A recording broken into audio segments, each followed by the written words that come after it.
Have you ever dreamed of taking a trip on your own, but wondered if it was safe, practical, or even something God would want for you? In this episode, we sit down with solo traveler coach Cheryl Esch to talk about the freedom, growth, and adventure that can come from traveling on your own as a Christian woman over 50. Cheryl shares how to choose the right destination, create a purpose-filled and spirit-led journey, overcome the fears that hold many women back, and travel with greater confidence. Plus, you'll hear Cheryl's favorite destination, her best travel tips, and one of her memorable travel stories. Today's episode is part 2 of our interview with Cheryl. If you ever felt the tug to explore new places, discover new possibilities, and embrace the next season of life with courage and faith, this episode is for you.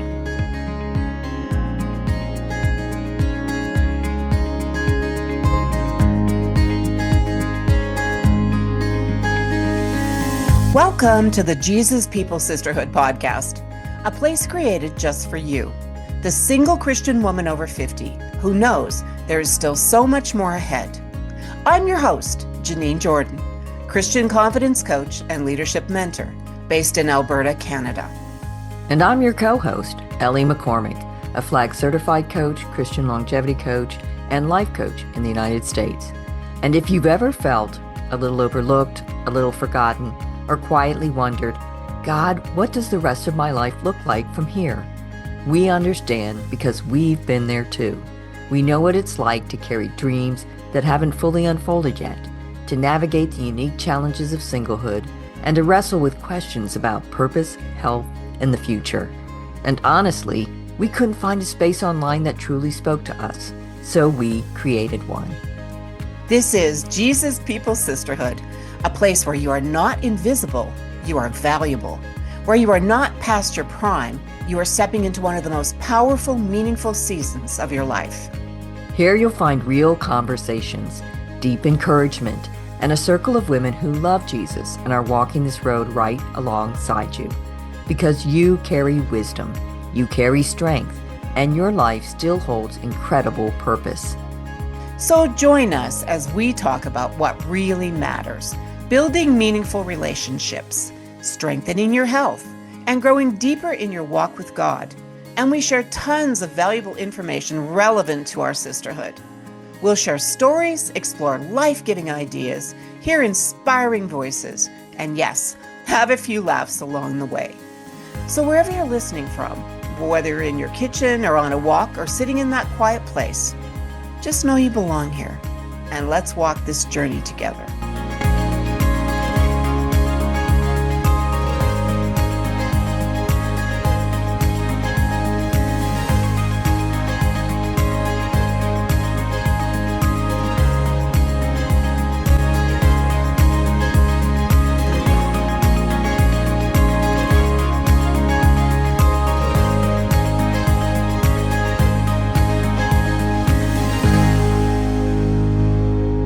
Welcome, sisters, to this episode of the Jesus People Sisterhood podcast, the only podcast specifically for single Christian women over 50.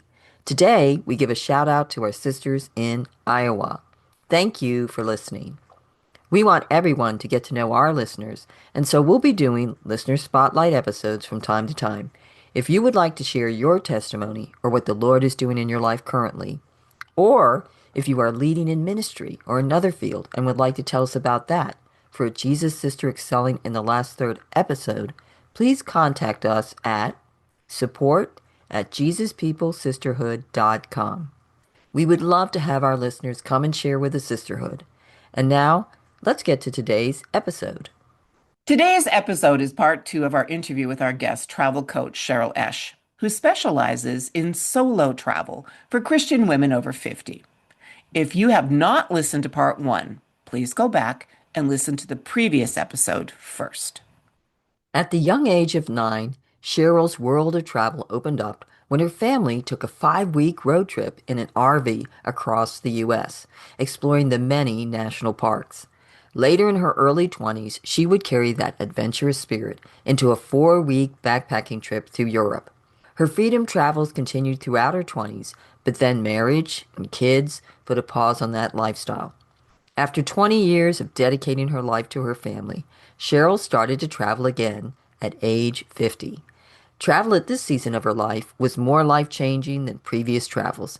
It presented opportunities to build her confidence back, be self-reliant, grow, and heal from several past traumas, grief, and loss. Discovering the transformational power of travel personally has prompted Cheryl to encourage other women to experience solo travel and to create a one-on-one travel coaching program for Christian women 50 plus. And now we pick up the conversation where we left off last week. Now, as a travel coach, do you, as part of your coaching, helping women to travel on a budget and to prepare and all those kind of things? Um, I don't do itinerary. I mean, we kind of talk about what would be the best places, but I work more with guiding them. They're going to be kind of digging into their personal, like, why, and also understanding, again, like that season, that's whatever season they're in, what's the appropriate place to go.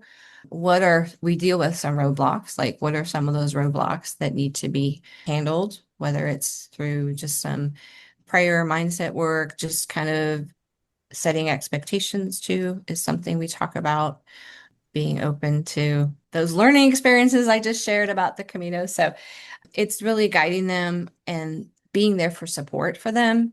So even during one-on-one coaching prior and also during and then reflective coaching one-on-one after to kind of post-trip regroup and kind of because I think that's also where a lot of the learning happens too is post-trip where they can reflect, see what lessons they've learned and how they've changed or what they discovered about themselves in the process. Yes, that's part of the process. So I think there's one passport problem, or one thing that you haven't talked about that's a roadblock. And for me, Oh, it's that passport photo and how you look with the chins when you get a little bit older. I mean, that's a big deterrent for me. oh, really? I Oh was just saying gosh. like that. Well, I mean, so luckily I have a newer passport, like, and I renewed it. My hair's short, but my driver's license still has my hair really long. And so when people get my driver's license, they go, I go, yeah, that's me. Like, and so I actually really, even when I travel domestically, I use my passport anymore because I get those stares with my driver's license, which is like, I don't know why they won't let me retake my picture. It's been like 8 years. Like, come on. Like, so, right. Yes. No, no worries. I don't really, that's a personal thing, right? I know we've changed. Okay, only a few yeah, just a people are going little to see aside it. there. Sorry, ladies, little That's derailed. right. Only a few people will see it. Yeah, you can still travel. Okay, okay, okay. So, do you recommend if you aren't a traveler, maybe out of fear, you won't travel by yourself, if there's how to dip your toe into it? Oh, yeah, yes. I'm not a group traveler person, but I think it's a great way to dip your toe into solo travel. And there are some very specific groups that offer, like maybe it's all female travelers, solo, or you can have, I would recommend really a small group of maybe 12 or less in a group travel group to kind of dip your toe in, yeah, traveling alone. Or I know it's a little more expensive, but doing a cruise by yourself could also be a nice way because everything's kind of already sort of planned for you. In addition to the group tours, that everything's already planned. Because sometimes that's also something that overwhelms people is that whole planning part. So if that's something, that overwhelms you, either taking a cruise, there are some ships that are starting to offer solo accommodations that are not with the single supplement. Like it's a little more, but not double. Like because if you take a cruise on a regular ship and you want to go by yourself, it's almost double to like pay for Mhm. that room to be by yourself. But there are some ships, I think Virgin does offer some. There's a couple others that are starting to offer just that single room, but not as much. And then your tours, some group tours is a great way.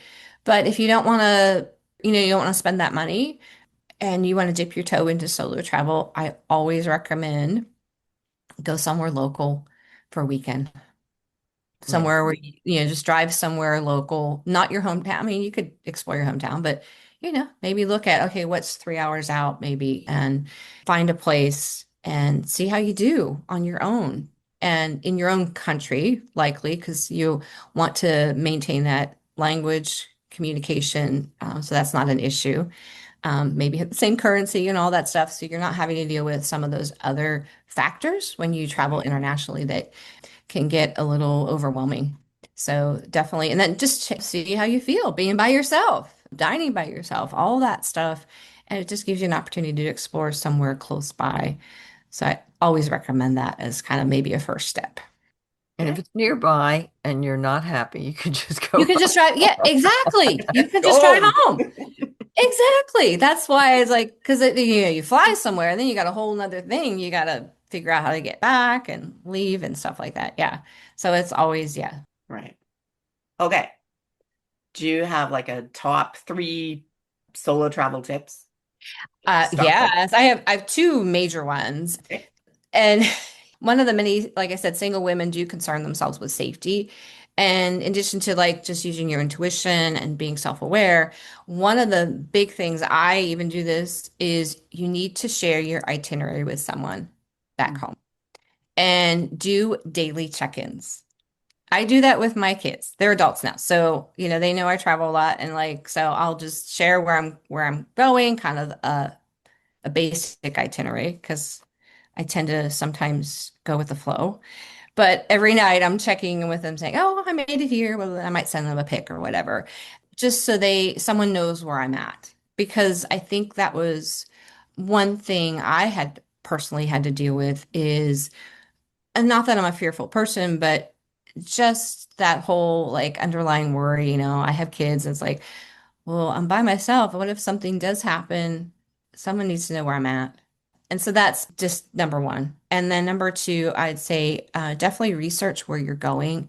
In addition to what you're going to see or do, what I mean by that is do additional research to see if it's a safe place or where you're staying is safe. Now, because there's certain places in certain cities that the city in general might be safe, but I don't know. I just think about Dallas and, I wouldn't stay in South Dallas because it's not safe, like, so there's different areas in different cities that might not be as safe.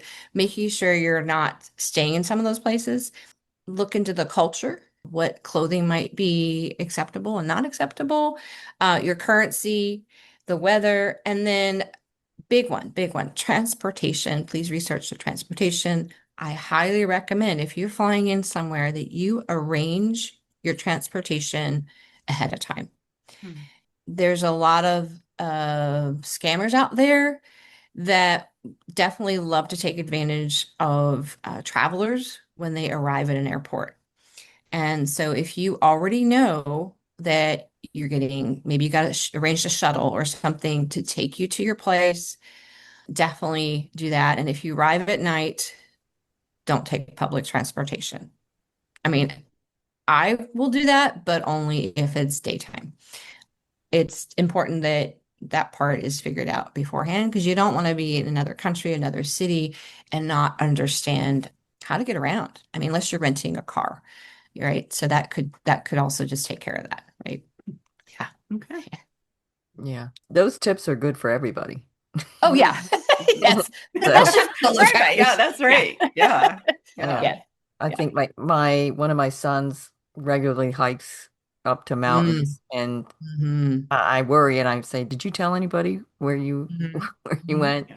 "Oh, but there's all these people on this mountain. It's near Denver or whatever." I'm like, Yeah. okay, but you still need to do that. And I Hmm. will check in on my kids. My youngest was just in Japan, and I'm like, literally, like, I texted because he will not. I mean, he's just not, they're independent. So I'll be like, did you get there? Did you arrive? Yep, I arrived. Okay. Oh, you're coming home? You're flying home, right? Like, just kind of check it in. Okay, where are you today? I know he gets annoyed, but it puts my mind at ease to know where he is, even though he was with a group trip. So, but it's just kind of like, okay, you got there. Okay, I'm good. Like I can breathe. Right, right. It's always good that somebody knows. Right. Right. Absolutely. If something Yes. happens to you, that somebody's going to look for you. Yes. Yes. Very important. Yeah. Mhm. What about the critters that might come home with you or the critters like that go along? Because I think about that. I dwell on that Yeah. with the passport and the critters kind of The thing going critters. on. Yeah. Um, well, I am one. I've heard people like when they get back, they leave their stuff packed and they don't do anything with it. I mean, I'm one of those people, as soon as I get home, I'm leaving my suitcase or my backpack or whatever in the laundry room or in the garage, and I'm washing everything before I even like bring it into the house kind of thing.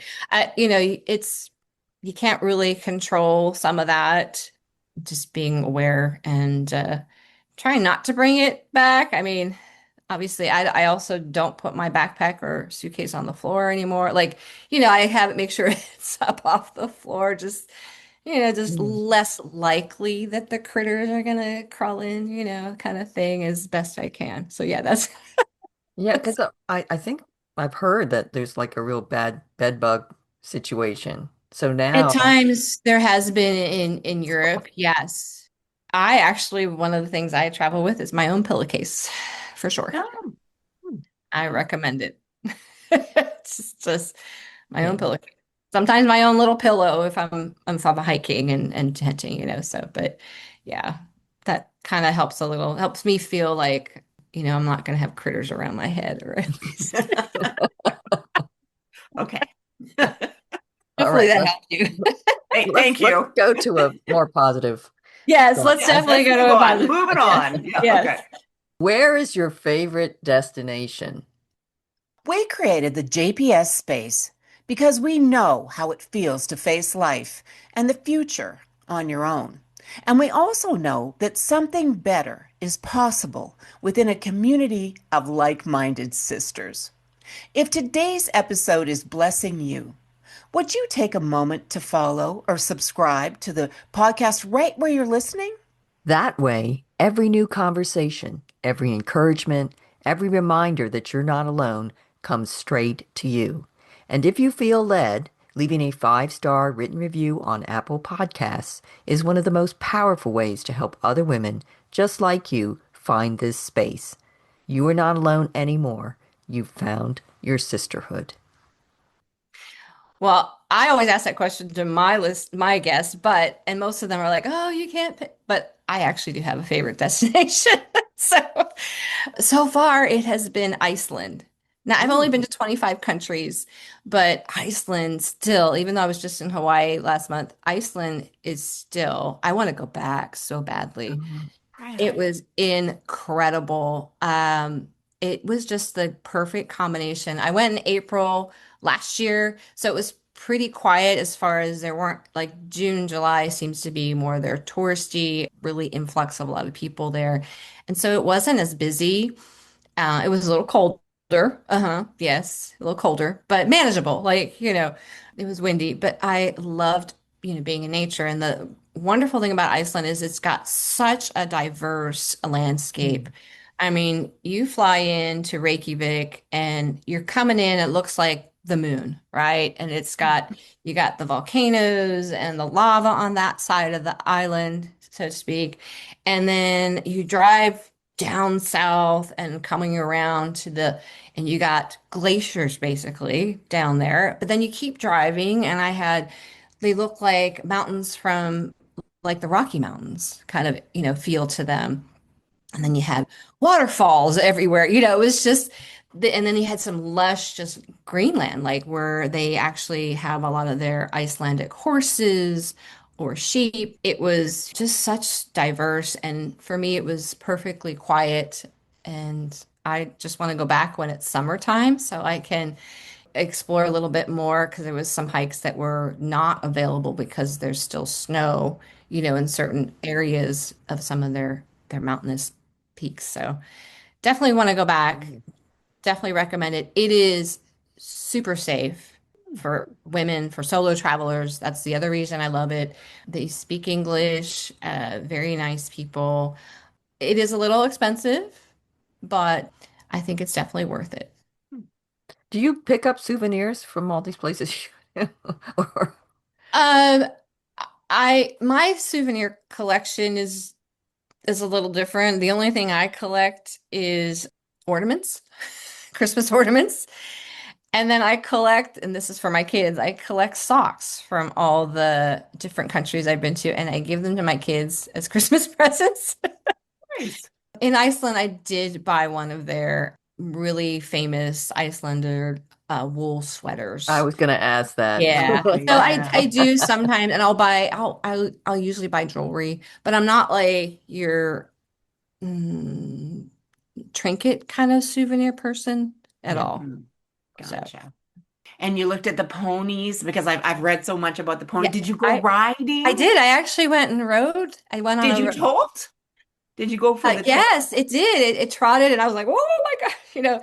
And it was on the Wow. black sand beach. There is where we took our little ride with Mm. the horses, and yeah, it was good. And when I came back, I actually started taking horse riding lessons. So Oh, I know, it wonderful. was just really, really fun. I loved it. Janine's Okay. a horsewoman. Okay, I just love horses. And so when I hear that there's somewhere, there's some activity or something, and I read about those ponies, and they're so yeah, fascinating, they are, just, and they're beautiful. They have a different trot to them, or yeah. I don't know what they call it, but yeah, it's definitely different than your regular horses here, and I'm sure you're in Yeah. Canada and US, so yeah. Cool. And then you pulled that, like, just that activity into your daily life now. So that's kind of neat that you Yeah, learned because something and well, brought it it home with you. was Yeah. something I had been wanting to do, and I think experiencing that in Iceland just reminded me of that, and so I just took action when I came home and set up to have some horseback riding lessons. And of course, I was the oldest one in the class with a bunch of like 9 to 12 year olds. Good for you. So it was kind of Fun. interesting, but it was fun. Nice. Yeah.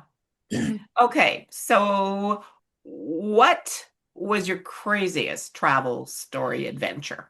Oh gosh. So I had quite a few when I backpacked Europe.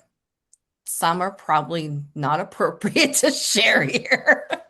But the one that was kind of remarkable, and I think back, and it was brought back a lot of memories, is so I backpacked Europe with my friend from college, about 4 weeks, and I was 23, and we flew into Paris and we traveled throughout. We went to Paris, Italy, Switzerland, and London. I think all the places we went. And we got on a train in Paris, headed south. We wanted to go to South France, Nice and all that stuff. And, you're getting on it. We got on an overnight train because we were trying to save money. We had a Euro pass, and so we kind of assumed, okay, we're getting on. When we got on, all the cars were cachettes or sleeper cars, as they are known. And we did not realize that. And so we ended up sitting between two cars, and there was a big, space there, and there's a bathroom, of course, it was bigger space than I think normal. And we were not the only ones. There were about six others that did the same thing. And so for almost the whole ride, we were sitting there. We had, let's see, uh, a girl from California who was in France as a nanny, and then two guys from South Africa, a guy from Minnesota, and two guys from Sweden. I'm trying to remember where they're all from. But there was a lot of us. We were all kind of sitting around. We were just, having fun and just talking and sharing stories. And then eventually, I think it was probably close to like, I don't know, 4 in the morning or 5 in the morning. We were almost there. And we were forced to, the conductor came around and he's like, you need to, forced us to buy a cassette. And we all kind of just shared two and just crashed for a few hours. Landed in not Nice, but it was a city, right? I can't think of it right now, before Nice. And we all got off and again, we just hung out and then ended up later in the trip. So we all, after that day and a half together, we all parted ways. And then 2 days later, we ran into the guys in South Africa again in Monaco. And I mean, it was just, I don't know. It was kind of just crazy, crazy time. I mean, you're young, you're naive, you're you're doing crazy stuff. But it did create a lot of great memories that we were kind of quote unquote stowaways and on train, like Right. I mean, so to Right. speak. Oh, Well, oh. Yeah, so it was fun. It was fun. they didn't find you until 4 in the morning. That Yeah, it was like, I mean, it was ridiculous. It was like, really, we got to pay just for a few hours because we're going to be arriving in the morning, and so yeah. Oh well, that's fine. It was fun. It was a fun time. Crazy though. Yeah. Interesting things happen when you're away, Yes. right? Right. Yes, they do. Yeah. Mhm. Neat. yeah. Yes. Well, I love to hear travel stories. They're always Oh, great. yeah. Yes. So we always ask our guest what they would like to share with single Christian women over 50. I would say in regards to travel and just being in this season of our life. First of all, I want to encourage women 50 and above that I want you to look at this season as a positive season and that you have value in during this time. Because I think often we get to this point and, we're no longer, we've lost our identity as maybe mothers or spouses or whatever. And maybe we've retired from a job, a corporate job. We have that identity. And so we're feeling maybe a little lost and that you do have value right now. And there's a lot, there's so much life left to live and that, life is not over.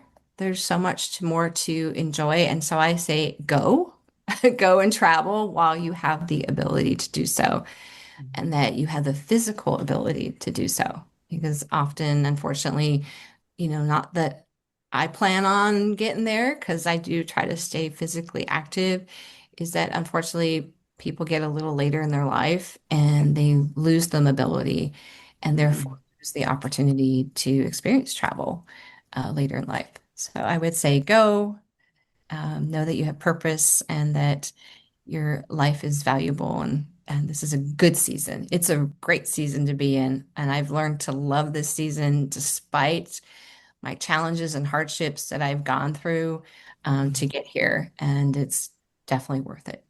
So Thank you so much for coming on the podcast. We really absolutely. appreciate it. It was, I'm sure it'll bless our ladies. I really hope Yeah, so. we loved having you here. Thank you so much for Yes. sharing. And we just consider you a new sister to the Yes. sisterhood here. And I'm so happy to be part of the yay! sisterhood. Yeah, Absolutely. We that's all need each wonderful. other for sure. Yeah. Yes. Love All it. right. Could you tell our listeners how they might find you or contact you? Yes, I have a website. It's www.cherylbeckesh.com. Everything's there, but I have a podcast myself called Solo Travel Adventures. You can listen there. I'm on all those channels there. And I have social media, Instagram only as Solo Travel Adventures 50 is where you can find me there. And I would love to connect. So if you get to my website, I do have an email contact that you can email me any questions people have. But I also have that, like you said earlier, one-on-one travel coaching for Christian women. And the reason I only work with Christian women is because I cannot separate my faith Mhm. from the work that I do, that God has called me to do. So it's important that who I work with also shares that same belief and faith so that we can have the synergy and understanding of working together. Yeah, totally Yeah. relate. And we'll have all of Cheryl's information in our show notes too. Awesome. Thank you, Yeah. ladies. It has been a blessing. I hope we can stay in touch too. Yeah, thank Yes. you. It's been That'd great. be lovely. Mhm.